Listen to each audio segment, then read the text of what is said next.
Alors là, on aura des zinnias, on aura des immortelles, on aura de la statice.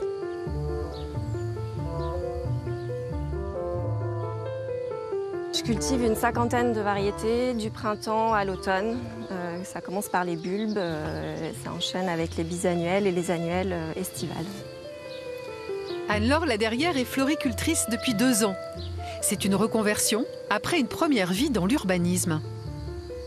La fleur coupée, ça m'est venu en 2017 en lisant un article sur le slow flower qui m'a permis de découvrir ce que c'était que la fleur de saison cultivée en local et qui m'a donné envie de faire cette activité. Je ramasse des œillets de poète. Aujourd'hui, elle cultive ici 1000 mètres carrés de fleurs qu'elle vend en vrac à un grossiste et en bouquet à des particuliers. Notre rôle, il est aussi de faire de la pédagogie et de réexpliquer aux gens, comme pour les légumes, que chaque fleur a sa saison. Les gens, leur proposer souvent des palettes de couleurs, plus que des fleurs.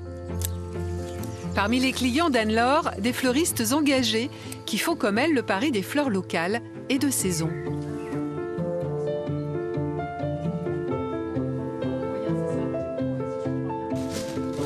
Là, c'est la pleine saison du feuillage de cassis.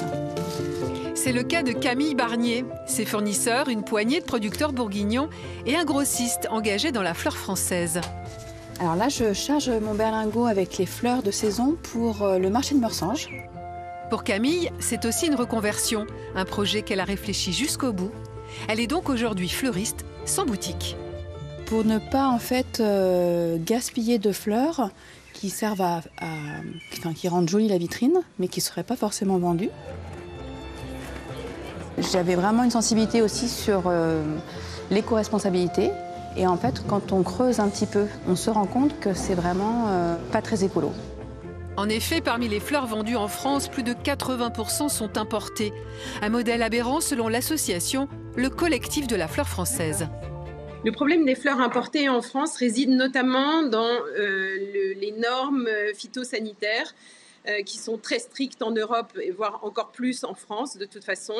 Réside aussi dans la considération des masses salariales de tous les employés. Donc ça pose un problème éthique également. Autre problème, le transport. Les roses, par exemple, fleurs les plus vendues en France, viennent du Kenya et transitent par Amsterdam avant d'arriver chez nous. Des problèmes dont les fleuristes, mais aussi les consommateurs, comme les clients de Camille, sont de plus en plus conscients. On n'est pas forcément maintenant à essayer de rechercher de la couleur, voilà. C'est d'essayer d'avoir des fruits et des légumes et des fleurs de saison. Et ce que je trouve absolument incroyable, c'est qu'en achetant mes fleurs ici, je favorise un commerce local, de proximité, sain, qui préserve la planète et qui fait la promotion d'un beau territoire.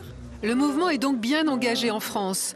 Le collectif de la fleur française, créé il y a 5 ans, compte aujourd'hui 320 fleuristes qui vendent au moins 70% de produits locaux. 320 sur 13 000 fleuristes installés en France, le slow flower est bien lent. La cause, le manque de matières premières. Dans les années 70, il y avait 8 000 floriculteurs français.